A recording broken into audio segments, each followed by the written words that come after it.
Imagine choosing your king instead of inheriting him. It sounds modern, almost democratic, but the roots of this idea go back much further than most people think. In fact, one of the earliest known forms of election under a king traces back to Servius Tullius, the sixth king of ancient Rome. Now, Rome at that time was not a republic. It was still a monarchy.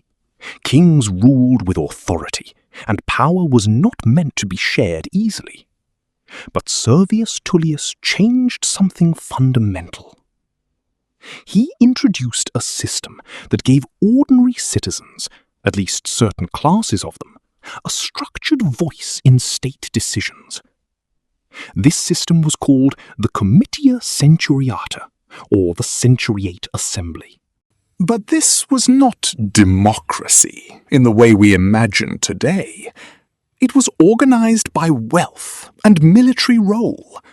Citizens were divided into groups called centuries, based on how much property they owned and what military equipment they could provide. The richer you were, the more influence you had. So why did Servius Tullius do this? Because Rome was growing. It was no longer a small tribal city. It needed structure, loyalty, and a way to organize its people not just socially, but militarily. By linking voting power to military service, he created a system where those who defended the state also had a say in it. And here's the deeper layer. This was not just about giving people a voice.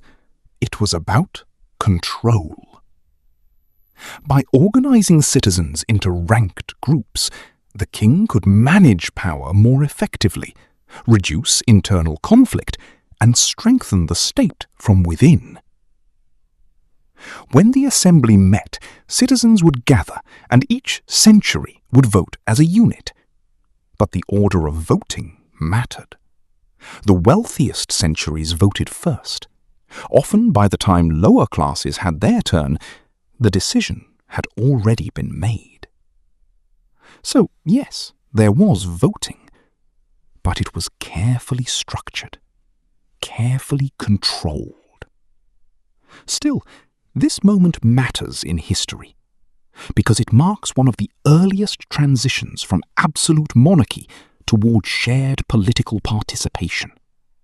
It planted the idea that power, even under a king, could be distributed, even if unevenly. And after Servius Tullius, Rome would change forever. Not long after, the monarchy itself would fall, and the Roman Republic would rise, a system built heavily on assemblies, elections, and representation. So when we ask, under which king was the first election held and why, the answer is not just a name. It is a turning point. Under Servius Tullius, elections were introduced not to create equality, but to create order, military strength, and controlled participation. And in doing so, Rome took its first step away from kings and towards something much bigger.